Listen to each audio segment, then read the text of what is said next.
Hey guys, doing today? You tuned into About This Love podcast with your host Dale and my beautiful wife Sherelle.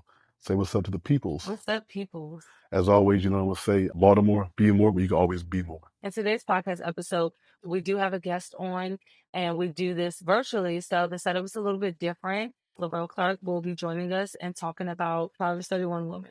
So if you are interested, stay tuned. I think you will have a good perspective on that. Yeah, it's funny you say that because that crossed my mind when I first sat down just to go over the questions that you guys had sent, like the document. But that did like slightly cross my mind. Like, is that for a wife? Is that pre-marriage? But I think I would say that you don't just become.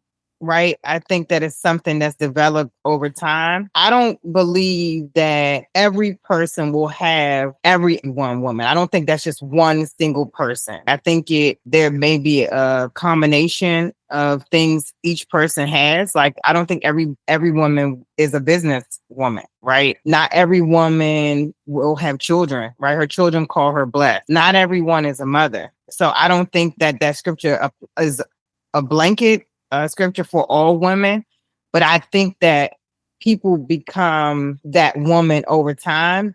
And as she is preparing herself for marriage, then at that time, those characters, traits will become established. When she meet her husband, I think he'll be able to develop more of who that woman is. And as it relates, I don't think something that happens after marriage. I think it's something that builds up to it. And then when a woman gets married, then more of those character traits start to take place, because then, like the scripture says, like her husband, her children, like all of those things may not exist prior to marriage, but she may already be in entrepreneurship. She may already be in the market, but she may be doing these things already. And it's just when she gets married, then she develops more of that character. That's what I believe. Yeah, I was telling Sherelle that I think that it's still applicable to even if a woman's not married. Because I mean, being virtuous, that's not really a married thing. That's like both in and out of marriage, as far as being virtuous, you know. And I assume that would mean you keeping yourself for the Lord, not involved in any kind of frivolous activities, whether it's sexual or drugs or alcohol or just out there balling out. You say debauchery? I said adultery. Oh, I think you said debauchery. Well, no, because Proverbs Way back, debauchery. No, Proverbs also talks about the adulterous woman. So I think that we highlight Proverbs 31, but something I said to Dale last night, are you no longer a virtuous woman, or are you not a virtuous woman if you're not married, or do you not have these qualities or aspects? Like, to your point, but I was just kind of like, honestly, she doesn't just become that day one when she gets married. I think it was such a big thing. Probably, I mean, it probably still is a big thing in the Christian community, but I was like, at least around like about 10, 13 years ago, before I met Dale, it was like, becoming this virtuous Proverbs 31 woman so I could be wife material. And I just remember kind of hearing, I remember hearing people talk about that, but you don't become that on like day one. You actually have to walk in that, because even in that, it just talks about how she dresses her bed and how she goes out to the market. No, my Bible right here. I was just like, wow, like she got these journey hobbies, And Right. I'm like, well, but what if you don't do that? Are you not a virtuous woman? And are you not worthy of like love? Or yeah, she makes linens and sells them. Like, she makes them. And you know how like these, I don't know if you know, but there's a lot of women in the traditional trying to get back to the trad wives, or they really highlight the trad wife thing online. And I'm just kind of like, I mean, I even had an old friend tell me like, oh yeah, you're a true trad wife. Like, I want to do that. And I'm like, I didn't subscribe to being like this supposed trad wife. I just actually like certain things Right. for particular reasons. Yeah. And I'm actually a stay-at-home wife for a particular reason that's not like, You got sick. yeah, So, like, because I ain't signed up for this, you know what I'm saying? but the funny thing is, we talked about it in the beginning of our marriage though, but just how it all happened, Right. like, Yeah. it wasn't okay, you married, so like, put down your role as a hairdresser and then just be at home with your husband and tend to the children, because we even dealt with infertility for a few years because of the illness. So, that could have been a thing where it's like, well, we don't have, like, I don't have a bunch of children and I don't really do all these things because of my illness. And so I'm just kind of like, I don't like really highlighting that, but I can see people like taking this and being like, okay, well, to be that true Proverbs 31 woman, or to be like that valued woman of God, of noble character, I got to be married and making things by hand and like making the quilts and stuff. And so I'm just like, she didn't show up on day one like that. And I feel like it just speaks to her in different seasons of life. And so I'm just kind of like, yeah, but she doesn't have all those things on day one. Because I mean, I had a conversation with Dale the other day, and I was like, actually, being a wife is hard. I actually didn't learn like a lot of the things that I do now. I didn't learn that in the home because my mom was a single mom, and I wasn't the oldest child. So you know how that's kind of different when you're not like the oldest. You don't, I guess, have as much responsibility in the home coming up if you have other sisters. So the middle child, yeah. I mean, I think it goes back to the conversation we were having last night. We were talking about how when I was talking about fathers, just young men and them not having certain things and just lacking because they have a father. And like what you're saying, like you didn't grow up seeing these things. I think we don't really realize how much like you actually grow up lacking, and you grow up having to kind of start. What did they say around back in the day? Starting from like ground zero. Your ceiling is supposed to be your kid's floor, but for us, it's like we all started off from like negative 35. Right. And we just not getting a zero. Hopefully, by the time we're not 40s and 50s, we hope we clearing a zero. But it's Exactly. like, you know, when you don't have a father and a mother, father like together. I'll say together. Right. And well, I guess I can't say that because you cannot have a mother and father that's together and be active in your life and still not lack. But I think that when you don't have a father, you grow up lacking a lot of things. And when you don't grow up seeing the wifely side from your mother, you grow up just lacking things. You know what I'm saying? I think like that last night you were saying how you've always had your father in your life. So for you, like it was different. It's different from you probably than most people, you know, because I had my father in my life, but he was in and out my life. He was on drugs. So it's like, I ain't having my life, you know what I'm saying? Right. So, Yeah, I think there's a few things. So I'm in school now, and I go to Catholic University, and I'm not Catholic by any means, but some of the principles I can get with, because I think like, you know, their goal is to provide a foundation for their students, right? A foundation in faith. And for them, there's cardinal virtues that they teach the students. And one of them, like, to be virtuous, it's not just for males, it's not just for females, right? The goal is to ensure like there's integrity within the person, always considering other people, that your behavior is spot on. Like there's a moral standard that you have as an individual as it relates to community, right? And so I think it's important as parents, you know, and as individuals prior to us even having children, it's important for us to display character, right? Like to have character and display that even before we get into a relationship, so that once we become a husband or a wife, once we commingle and cohabitate with our spouses, we already have those character traits.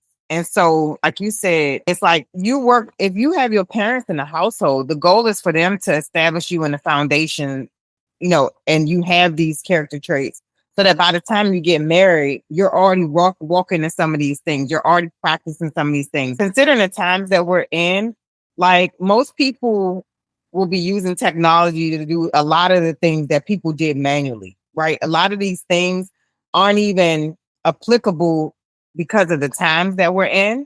So if you think about like how things are being done right now, you have to take into consideration like what his mom may have said to him in relation to women at that point, right? And so I think it's important to know that, you know, of a virtuous woman may not necessarily be the mold for every single person, because we all have our specific unique gifts and talents that God has given us. yeah. But I think overall, like the goal is to display God in the earth, right? Christ in the earth. How do we do that as individuals based on how he created us in his image and likeness? And so I think, you know, the focus shouldn't be, okay, well, one day I'll become a wife, right? Like if you are never married, or if you never have kids, like, can you still be virtuous? What does that mean? You know, and so I think establishing yourself as a virtuous person to start is key, and having parents to cultivate that for you as a child.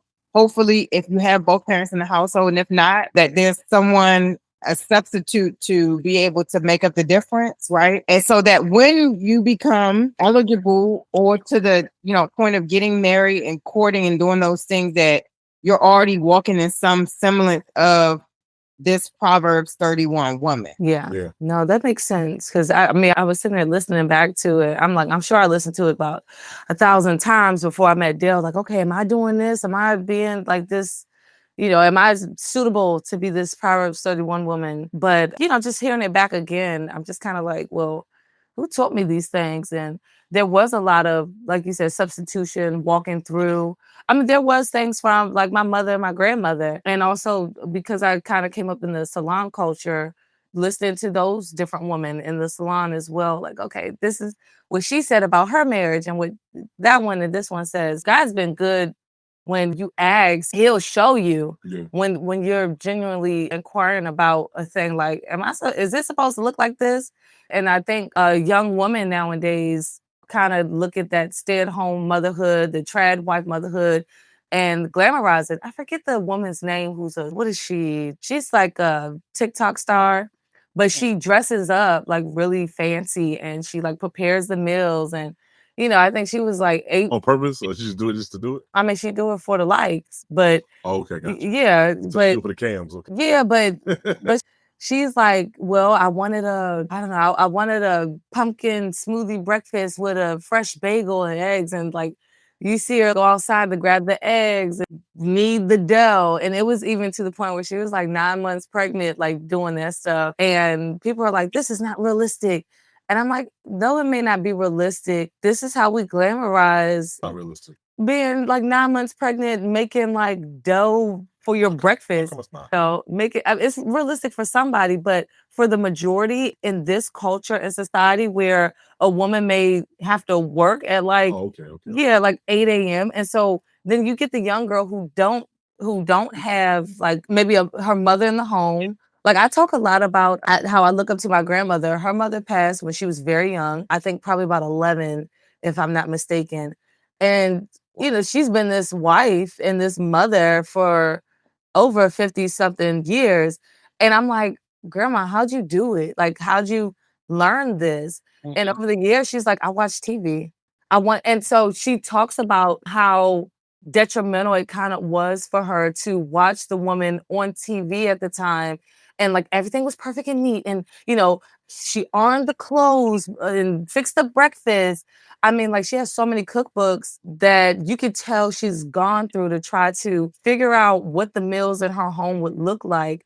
And so I'm like, I think without like the Lord's discernment and also a good community to tell you like, girl, let that go, put that down. Like that doesn't make you less desirable as a woman if you're not baking the bread or if you're not like cleaning the home top to bottom, or what I'm saying?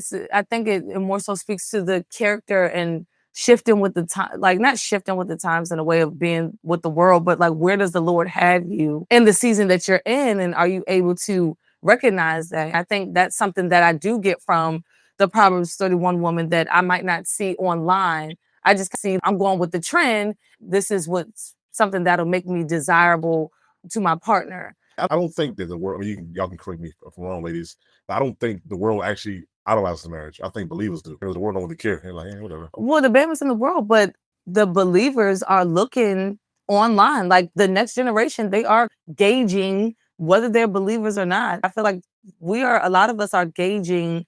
As a believer, can you honestly say that you hadn't thought that your marriage would be a type of way that you've seen on a movie?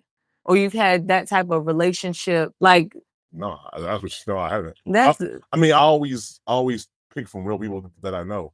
I was always particular like that. When I watch a movie, or if I see a couple like that I see only on Sundays, like I don't really know you. I don't know what's going. I don't know what goes on behind the scenes. But people like you the real that I live with. You ex-husband, Amadi and Dana, Ragu, people that I actually been around for years and I've stayed with. Like I know your character. I know that if you real in your marriage or if you faking. And that's why I think I've always pulled from real people that I know. I think the problem is based on what you're saying, because I would be lying if I said I went on the internet to look for an ideal husband or a marriage. I've never done that. To your point, though, what you're saying is that because people don't have it in real life, they're having to go online to look for that.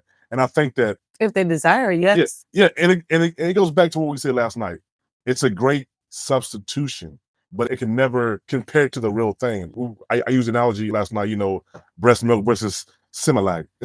I mean, you can drink the Similac, the baby can drink the Similac, but it's not the real thing. It's not the same nutrients that come from the other woman. And I think that we only have substitutions because, unfortunately, our culture and the lack of fathers, the lack of having examples, because of that, you have to have a substitution. Unfortunately, you know what I'm saying? You have to have the substitution. But I think if it was by design, what God had designed, we would have that in the natural, or we could see from an infant to an 18-year-old or adult how things actually play out. But unfortunately, we don't have that. So we have to go to YouTube and Instagram and watch bands like us and Laurel online to see how marriage goes, or you know what I'm saying? So it's like, hey. Wait, so you mean tell Laurel, tell me you ain't never looked at, let me think of a movie. What's the one? Was it The Brothers? Like, I'm trying to think of something that married. So but one of them didn't get, or what's the other one? I know the biggest one for me was like, I want the couple, I want it to be like the couple in the Notebook. Maybe not how they separate, excuse me, at the end together when he was reading to her so she could have her memory. He was reading their life. Hey, you mean to tell me? No. Bad example, Laurel. That's a bad example. But that's like one of my examples. Like, Laurel, you trying to tell me? Well, I think there's a fairy tale that people want to live in, right? And so they look online for these stories, cookie cutter situations to appeal to their personal desires, right? Like, if I can look at someone else's situation and they have everything that I desire to have, then I'm going to look for those things. I think it's unrealistic because, of course, in movies, they cut to the chase, right? It's like, we want to appeal to your emotions, so we're going to give you everything we need you to see in order for you to like the movie. Most of it's unrealistic. The other part of it, when it comes to like social media, this new culture of like housewives and all the things, people, they appeal to like a fantasy being a trophy. This life of having these things, having money, having luxury, having this. And I thought a little bit earlier when we were talking about the Proverbs 31 woman, there are some men who have money where their women do not even have to clean. They hire help, right? They hire a nanny, they hire a cook, they hire, cleaners.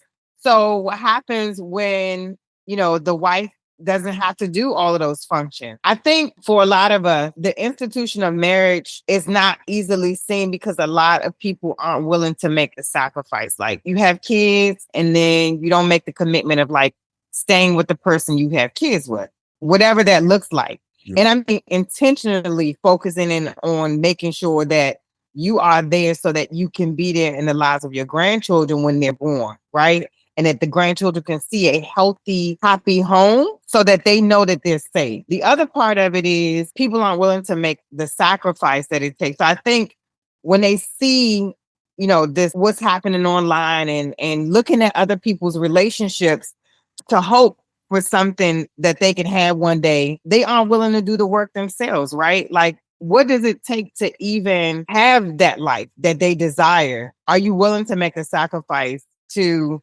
have the life that you see these people living online? Like, and that could be a farce because you just don't know. You aren't really seeing the real thing. I think when we look online, there's a false reality that exists in those spaces, and we start to fill our minds with like unrealistic things. I remember when Tay and I was doing our vow renewals, and one of the things that Dana was telling us during our instruction was like talking about unrealistic expectation. And for me, that wasn't even a thing. I didn't think about it because it was like not anything anyone had ever said to me. I know I looked at my parents and I looked at my grandparents and I looked at my aunts and uncles' expectations on your spouse, right? Like, you can't do that. And so, although you may want these things, you may want to have this specific type of life, it may be unrealistic for the person that you're with. If your spouse is making $50,000 a year, how do you expect to live in a mansion? That's an unrealistic expectation, right? Like, and you may see people online hustling and grinding and doing all the things to achieve a level of success in their own right, but that's unrealistic for the person that you're with, right? Or it may be on the other side where you know, you have a wife and you see online that there may be some people homesteading, right? Like they may have wives that stay at home, but you don't have enough to provide for you and your kids. So maybe your wife needs to go out and get a job, right? So I think a lot of times what we think we want or what we think we see and know is not reality. And we have to, like, for us as husband and wife, and we not compare our lives to the lives of the people that we perceive as having a model life, right? Or model marriage. Yeah, you're right about that. No, I like how you said that. I definitely did. Because I mean, I think I was telling you last night how I had to actually review why I watched some of the ones that I did watch on YouTube. I think for me personally, I liked watching YouTube because, I mean, listen, I went to YouTube University before I went to beauty school. So I learned how to do hair. And then once I realized that there was actually people showing their lives on YouTube, it's like, oh my gosh, they're traveling and doing this and pranks and you know, it looks like they're having fun. Then I'm just like, hold up. It, you know, then you start to see like it's a sacrifice to this. And ooh, that didn't look like that landed too well, but they put it out there anyways. And so I noticed in the early part of my marriage to Dale that I was just kind of like, yeah, I started to get envious. Like this family's having dance parties. We should have dance parties. And I think there's a part of that that's okay if you want to have that. So then it's like, yeah, go and like do the things to like instill that or have those traditions in your home and in your family. Cause I mean, we do it all the time. Like we may see a commercial or see another family like just in real life that we don't even know. We're just walking past them like, oh, hey, you know, they are in the park taking the family photo. We should do that because it looks like it'll be really nice. And then it's almost like, yeah, but then at what cost, you know, or what will it take for you? Like, so to your point, like, what will it take for you to then get that? Because I've been saying around here to, you know, if that takes you away from us longer than you already are away from us, I actually don't want it. And maybe we need to scale back on the thing, or maybe we should just not do the thing. Like when I had reopened the salon, like what, 3 years ago? Yeah, about 3 years ago. And I think it was a couple of my clients who was like, oh yeah, like you're going to be big and you're going to do this and that. And I said, hey, I'm actually not. I knew from the beginning, I was like, listen, my husband was kind of getting tired of, like you said, the wife had to go out and work. So my husband was getting kind of tired. I had this license. I asked him, like, you know what? I think for a while you should just let me kind of go and work, so that you're not like hustling like this. I was And doing 2 jobs, like, because I was working for Amtrak and doing Amazon Flex, and then I was at Amtrak and doing MTA. So it yeah, was like 10 hours at Amtrak, doing 8 hours at MTA, like 18 hours a day. He's like, yo. yeah. So I mean, So, like, I and was then exhausted. you didn't have to do it, but then it was something that I was just catching up. It had been the pandemic. We just had 2 back-to-back babies. We had a son in private school. Like that stuff adds up. And so, you know, I'm just kind of like, hey, I need to work. It's no way that you're going to be putting all of this stress and strain on your body. You're missing out on your kids because you're away at work and you're sleeping all the time, which is, it makes sense. But how about I just work? So I told quite a few of my clients when they were like, oh, I can see you getting big and this, I said, I don't see that.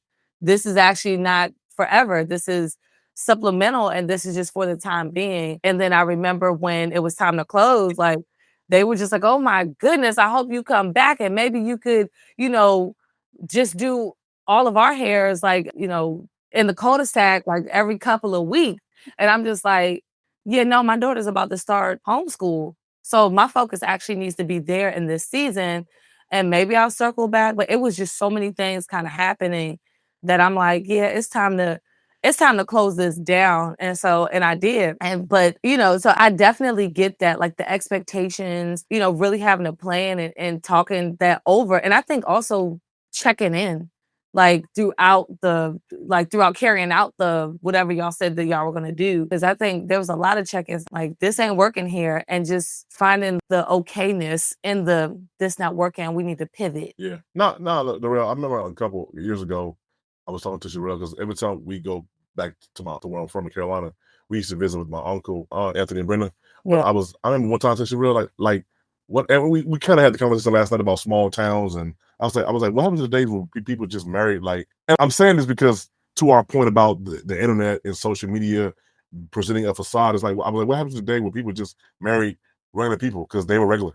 Like nowadays, regular people want to marry like Jay-Z. It's like, yo, you regular. Like, Yeah. You work a job, give or take, you might get some property, real estate, rent them out. But for the most part, you're gonna work this job for 30 years, retire, and a life. I'm not trying to be funny. I'm being sarcastic because but I'm saying people don't. The internet has given people a facade like, "Yo, I can do this," and maybe you can. I'm sure you can, but it's like, yeah, there's a full sense of reality that many of us have. The internet is a beautiful thing. It really it really connected the world in a way it's never done before, but it was also very detrimental to society, right? Like it exposed us to a world without us having to travel, but it also exposed us to things that we probably wouldn't and should not have ever had access to. And the world is global, and globalization is a real thing when it comes to trade and doing business and all those things and cultures. I think it's important to factor in all those things. But I also think, to your point, Dale, that people tend to be out of their league, so to speak. Like you are looking at maybe, some model, who wouldn't be otherwise thinking about you. They probably be thinking about somebody who is in that same lifestyle or, who understands that business versus somebody that they see online and they, that they are fawning over because this is what they feel like they could get. And I think a lot of it is really selfishness, and so I think, we really just sometimes sit back and take an inventory. What do we really want? What do we really like? Like, who could be a potential match for us or a potential mate for us in alignment with God's purpose and will for our life? What does that look like? Instead of shooting for the stars and finding no one there, because reality, you belong on the earth, right? And so, there's this false sense of reality that exists in the minds of many people. And I think, if we really have our eyes open and our ears open to the things that God is saying, for us specifically as individuals, then I think who He has for us will be illuminated, a lot more, right? We won't have to search in areas or places where we don't belong. And then we won't have to suffer as much heartache, going through the process of finding our mate. And I say that as I was looking at the scripture, the man, finding the wife, that's not necessarily a woman's job to go find a husband. If you are being and doing what God created you in the earth to do, whatever that purpose is, I believe God will align your path to meet the person who He intends for you to do life with. And so, I think the internet is it's great for many things, but I think also, it can be abused in ways that distorts reality for a lot of people. Oh, wow, that's good. Yeah. I wanted to, if you wanted to, Lorel, if not, I just cut it out. I wanted to talk, last night you were talking about how people idolize marriage. And now that you're on the other side of that, kind of talk about that, your experience, when you, obviously, I would assume that knowing you when you were married, you didn't seem like you idolized marriage at all, right? I think that I, in a way, did idolize marriage because my parents have been together. I'm 43. They've been together before I was born. And I see their union, and it wasn't perfect by any means, but they were the example for many people in my family on all sides, right? A couple that weathered the storm, had a combination of kids that they brought into the marriage, and they were able to overcome a lot of what prevents people from staying married, over time. And so for me, and it also helped unify the family, right? Family gatherings, holidays, we all came to one place. So we all go to one place, which is my parents, right? Or they're the ones who are initiating things. On the holidays, everybody's looking to grandma and granddad for, their gifts. And so the kids are expecting them to show up.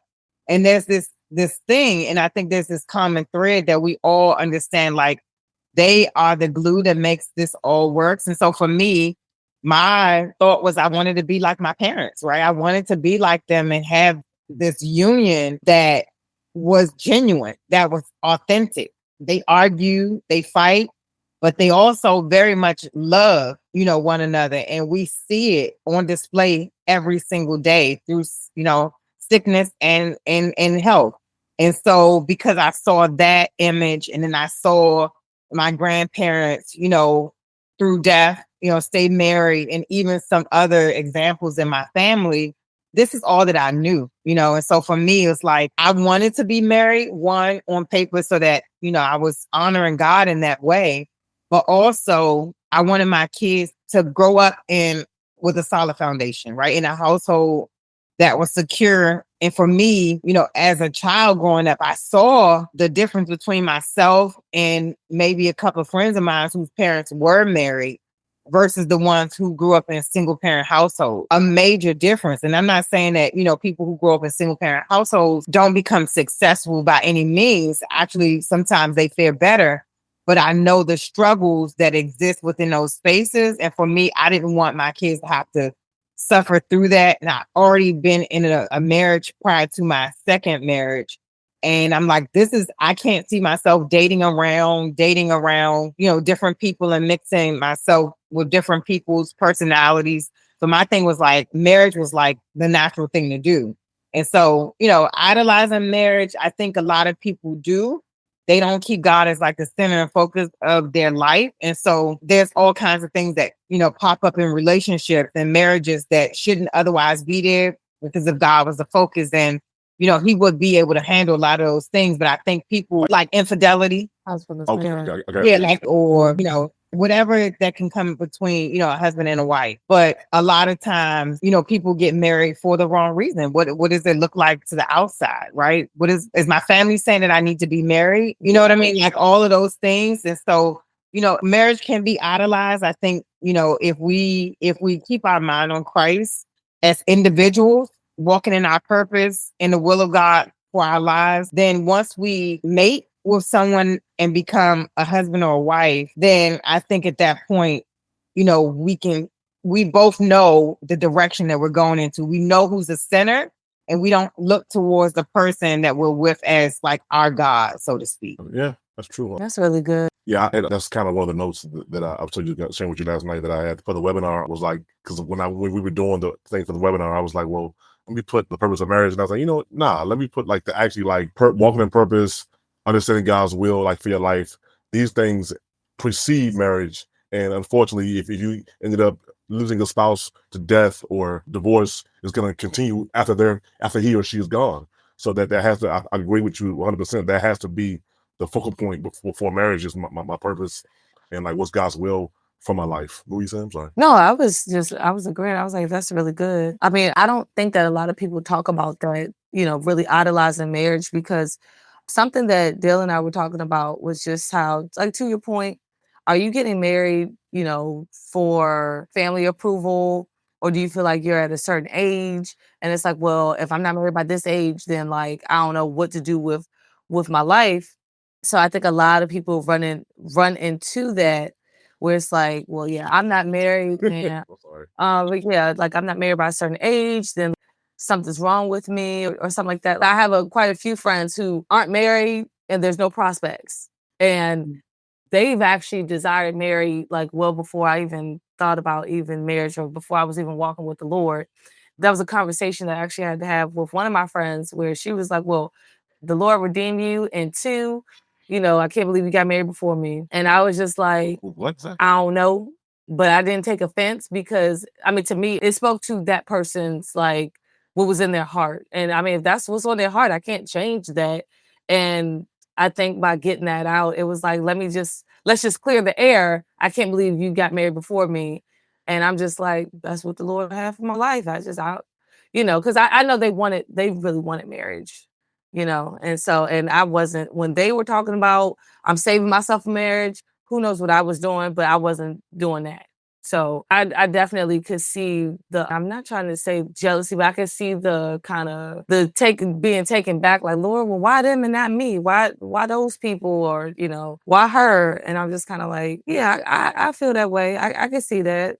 When you look at somebody else's life, you don't understand, back to counting the cost. Like, you don't understand what they had to sacrifice in order to have what they have, or what they're presenting. Even before social media, there's a movie actually years ago. I watched it in high school. They showed it part of a class project or class writing assignment. And I don't remember the name of it. What was it called? I don't remember the name of it. It's one of those like French movies or something. So it was supposed to teach us a lesson.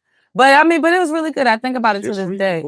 No. What was it? The Boy in the Striped Pajamas? Like I've never seen that. I don't think. No. But It was a movie, by the way. You should see it. oh, it is? Adele, we need to put that on our watch list. I like it on Netflix, but I hate watching kind of movies, yo. I mean, at some point, L'Oreal, like I stopped watching slave movies. Is that what that is? No. The Boy in Striped Pajamas. It was, wasn't it?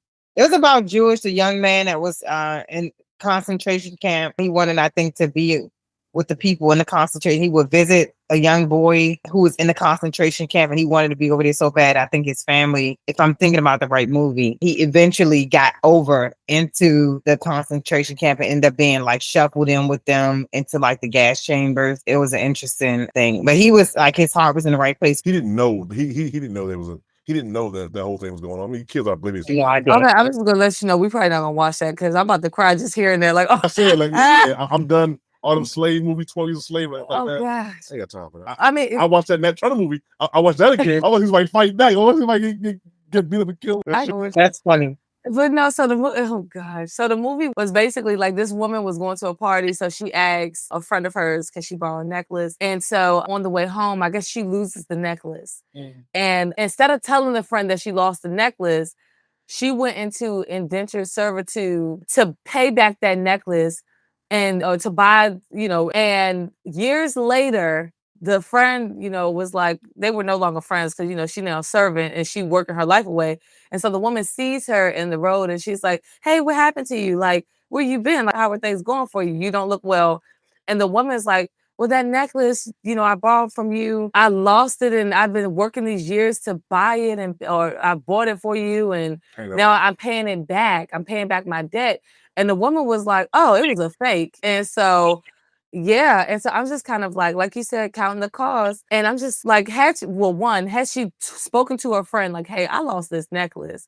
And I don't know where it could be, but can we work out a deal or you something? Could pay her instead of buy it. I mean, yeah. Right. Or she could have told you it's a fake.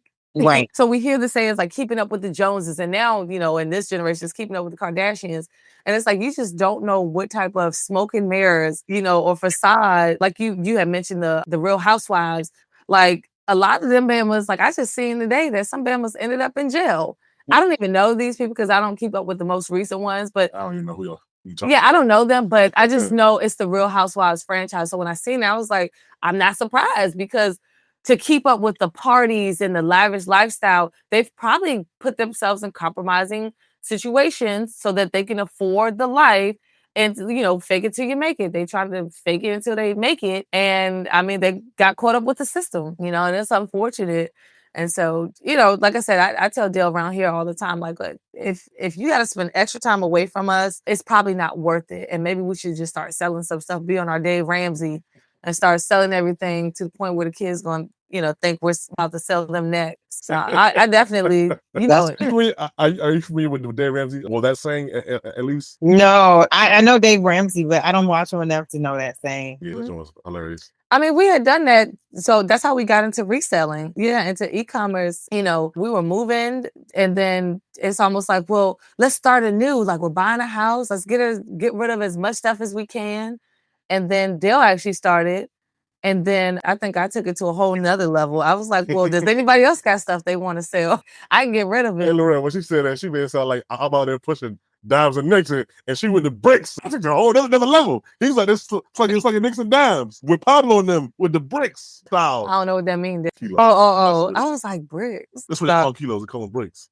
Oh, Jesus Christ, bro. You better be glad I'm not into drug culture. Like, I don't know what that means. Oh, there was that song. Oh. What song? Bricks. And then I could hear all white bricks. Oh, sorry. Okay, I'm sorry. No, but God said, sorry, let's break it down. Oh, man. Because this is the Christian podcast.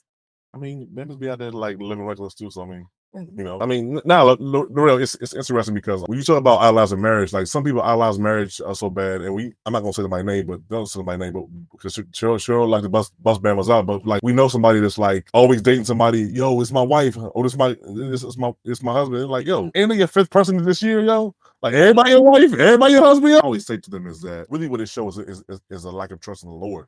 It's like, you know what? I don't trust that. I don't really trust that God can really lead my life and God can really bring somebody to me. I don't really trust that. So I'm gonna go out there and make a way for myself, you know what I'm saying? And it comes with a lot of heartache and a lot of pain, you know what I'm saying? Thank God it hasn't came with any kind of STDs and children, but you know. That you know of. I guess you're right. Yeah. Because that could be a possibility. You just might not know. Yeah. Yeah, I think for me, I'm a serial relationship person. I've always been in committed relationships. I mentioned yesterday I've been a wife and a mother since I was a teen. I've never really had the experience of dating and courting and all the things. There was a short stint in between my first divorce and my second marriage where I dated a little while, but it was nothing extreme. I've never been a promiscuous person. So, to me, like, that's one of the things that I can count on. Like, I can count on not giving myself to a bunch of people. No one can take that away from me. So I've always held that as a high standard for myself. Now, I can't act like I don't have desire, because I'm a human being, but I also know that I don't want to have a stigma of being known to be, fast or promiscuous or whatever it is. And so Fast. I used to use all the time. So, consciously making a decision to not be all over the place. And so I've always been in committed relationships, but y'all talked about some people wanting to be married. And I'm like, I've been married twice, and I'm not saying it was easy, but I didn't find it a hard thing to do. And it could have a lot to do with me as an individual, right? And not necessarily, I was not like looking for marriage, so to speak. It's just, I guess I was a cool enough person that somebody said that they wanted to, make me a wife. And then also like having kids, we're not doing this. We got kids and you're not making me a wife. Like, no, we got to be married. Right. And so I don't want my kids to be brought up in a household thinking that it's okay for their parents to be not together in this way. And so, I think it's what you focus on. Like, what is your mind? Like, what are you centered on? If you're centered on whatever God's will is for your life, then that's the thing. I think a lot of times it's so funny. My sister used to say, well, I wanted kids so bad. I wanted kids for such a long time. And then when I finally stopped thinking about it, the kids came. Right? Because you leave it to God, you take it off your mind and it's not something that you're focused in on, and God can do the work. But when you constantly think about a thing, hyper focus on it, that's when, your intention is like specifically at this thing. God is not able to move on your behalf. And so, I think because I'm not really thinking about it. And of course, I want to be a wife, and period. Like, I just want to be a wife. I don't want to be a girlfriend. I don't want to be alone. I don't want to be lonely. I don't want to be any of those things. But I'm content with being where I am now. I'm 43 after a 17-year marriage. It's like, I'm still young. I still have there's so much more to life that I have to offer. And there's some people waiting on the rail to walk in her purpose. What did God call it? And this could be my ministry, right? Like, I could be witnessing to women who have experienced divorce. Like, what does that look like? Because there are a lot of bitter women that exist in the world who have experienced divorce. At one point, I think I was heading in that direction a couple of years ago. And I'm like, as a matter of fact, I don't even want to get married again. Like, I remember that we had a conversation. I was like, man, but in your defense, I understood. I mean, you're going through a traumatic, emotional experience that you probably never in a million years thought you'd be going through. Anybody would be feeling that way. Exactly. Fuck God, but God as far as design for marriage. I ain't want to talk to that when I'm good. But no, L'Oreal, believe it or not, I think you actually, like, talking to you is actually sobering. Like, you offer a perspective that we would otherwise have, because like you've been married and now you divorced. It's like so you I think talking to you about marriage, you actually offer a very sober perspective. It's like, well, I've been there, done that. I love this, for the most part. But it's like, it's not, you got to be able to find yourself, your purpose, God's will for your life outside of that, because you'll get lost in marriage. And then, like, it's like when the kids, I think last night you said when the kids leave, the marriage is gone. What will you be? Nothing, because you've been this for an entire portion of your life. And I think that I find a problem with any men and women who idolize marriage to the point where it's like, you're nothing outside of it. Like, man, like, you ain't got no hires, like you don't do nothing. You just married and you're a father. What you do? Nah, man, just chill away from kids. That's it? That's all you do? Like, yeah, man. I was like, man, get out of here, yo. Yeah, but you just chill with your wife and kids. I'm saying I have a life outside of your hall. What life do you have outside of us? Just kids. I know. I really want to know. DJ, I play video games. I go hang out with my friends. What friends? I'm a buddy. Okay. No, I get that. No, but what I was going to ask you, bro, was What you laughing at me for? Like, I told her she should be hanging out with you and Kimmy. Y'all should be doing something. Like, we get together like once a month. we hadn't had the Saying? spa thing in a minute. It's just, Yeah. I feel like since the pandemic, everything just kind of fell out, and it's, you know, some other things happened too. I just feel like everyone just kind of really settled in their homes, you know. Yeah. But and we gotta find that again. But I was gonna say, to Dale's point, you do offer a perspective. I was gonna ask you though, you know, what would you say to, and like I said, I think you already said it, but what would you say to the woman out there who has been married and divorced and have children that they're still actively raising, and on the matter of, you know, finding love and finding their purpose after heartbreak? And I'm just going to say this, like I've heard many different women in family and not in family say that they're not worthy. They don't feel that they're worthy because, you know, they have baby daddies, they have multiple children with multiple fathers, you know, because of different marriages and divorces and things. And then also because of their age. So then they settle for just, well, you know, he come around. So like, what would you offer to a woman like that? So the only problem I have with that, what if a woman's husband dies? Then what? Is she still not worthy? Like I understand that, but because society doesn't, you know, I've even heard women say that, like, well, I mean, you've experienced marriage already, or you've experienced having a child already. Why do you want more? Why do you want to do it again? And so they feel like you shouldn't desire that anymore because, like, somebody might be listening to you say that you've been, you know, a wife like the majority of your adulthood, and be like, well, why do you want marriage again? Do you, like, you've already had your turn, kind of thing. what's it, Uno? Monopoly? Like, what's it? I think it's Monopoly for some people, yeah. Yeah, go ahead, Laurel. Go ahead, Laurel. We want to hear your take, your encouragement to these women. Well, the first thing I would say is Jeremiah 29:11 says, "For I know the thoughts that I think toward you, says the Lord, thoughts of peace and not of evil, to give you a future and a hope," right? And that's the New King James Version. I believe that whatever God's will is for a person's life, male or female, is what they should be aligning themselves with. Right? Whether it's to be a mother or to not be a mother. And if it's God's intention for you to be married, then he'll line that up, right? He'll send you a husband that's going to be there for you through thick and thin, regardless of whatever, for whatever time, right? I believe that we all have a specific purpose in this life. God created us in his image and likeness for dominion and power to be able to reflect him in the world as uniquely as possible. We all have different DNA. We have all been created differently. We all have unique gifts that we've been given. And so if it's God's will that a person be married, then by all means, I feel like it's going to happen. But if it's not his will for that person, then they should be okay, right? And content with being married. I don't think that provides a value for the person. Being a parent does not provide a value for the person. I think value comes in when we walk out the thing God created us in this life to do, right? I think often about the number of years that people live on the earth. Some people live to be 10 years old, some people 80.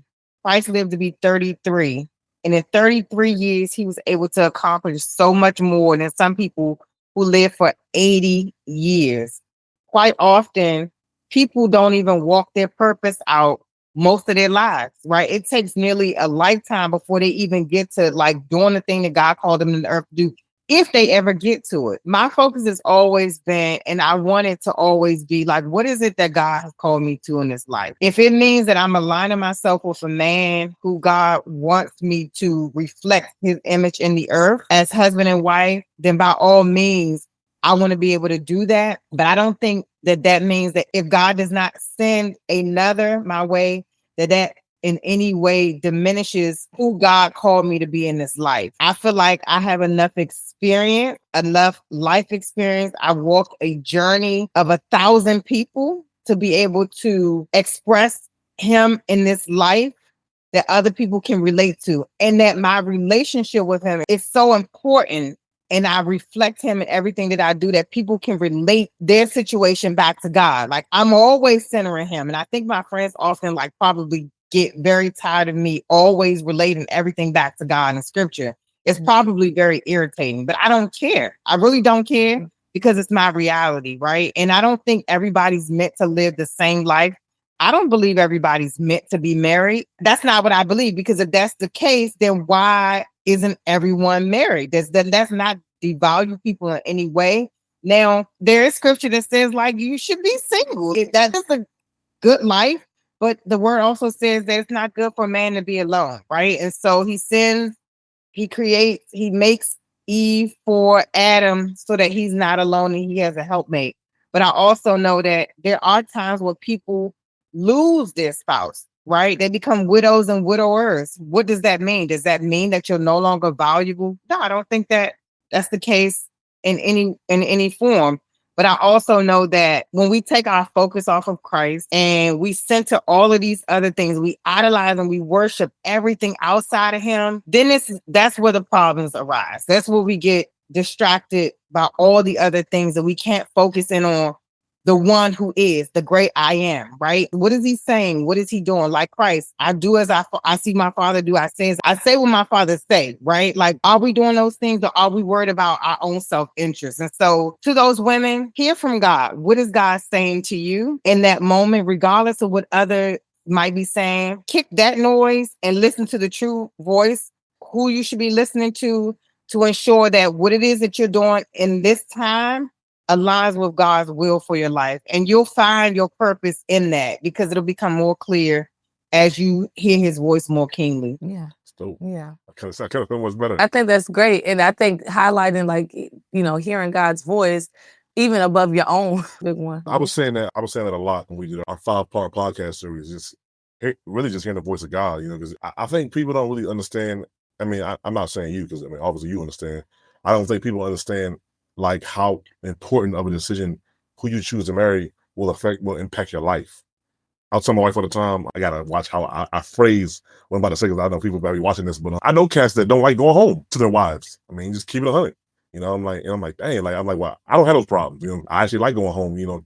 And I feel like my wife has created an environment, for me and our children, where we like being in the house, and it's a peaceful environment. Not without you, but us together. But I feel like you said earlier, you have to kind of create or become what it is you want. And oftentimes we live in a society where people I'll say both, that they don't want, and that's unfortunate for those that don't know how to create it.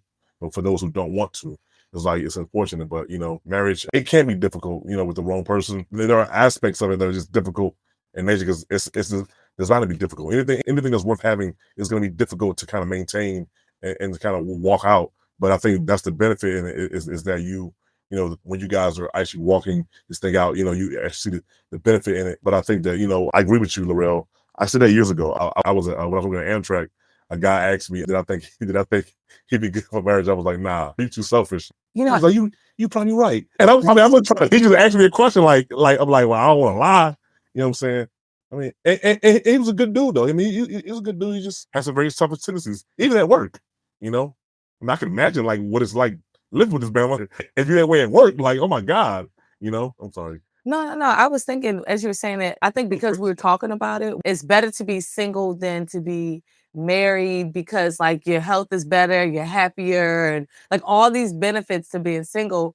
And then a therapist stitched in it, and she was like, to Dale's point, she was like, well, I mean, yeah, it is better to be single than to just choose like a toxic partnership, because you will be ill if you're in those situations. You will be, dealing with certain things and higher stressors and higher chances of depression, and just the list was like long. But I'm just like, yeah, it reminds me of the scripture when you were saying like, yeah, it is better to be single because you could dedicate yourself to the Lord. But it's like people just being single just to be single. They're not being single to dedicate themselves to the Lord. But no, did you have any closing remarks, any closing statements for our listeners? Thank you for joining us. Oh yeah, thank you guys so much for having me and considering my thought on, marriage and life after marriage and those things. I think that, what I would say in closing is God's will for your life is already predestined. He knew before the foundations of the world that he wanted a family, and he did everything in his power to do just that. He created Adam and Eve so that he could have fellowship with us in the earth, and your life was created with intention. And so, with that being said, whether being married or unmarried, until you get married, just know that there is an intention for your life. You were created on purpose, and that God's will for your life is evident. You just have to hear his voice and listen to what it is that he says about you and believe it to be true. About this love.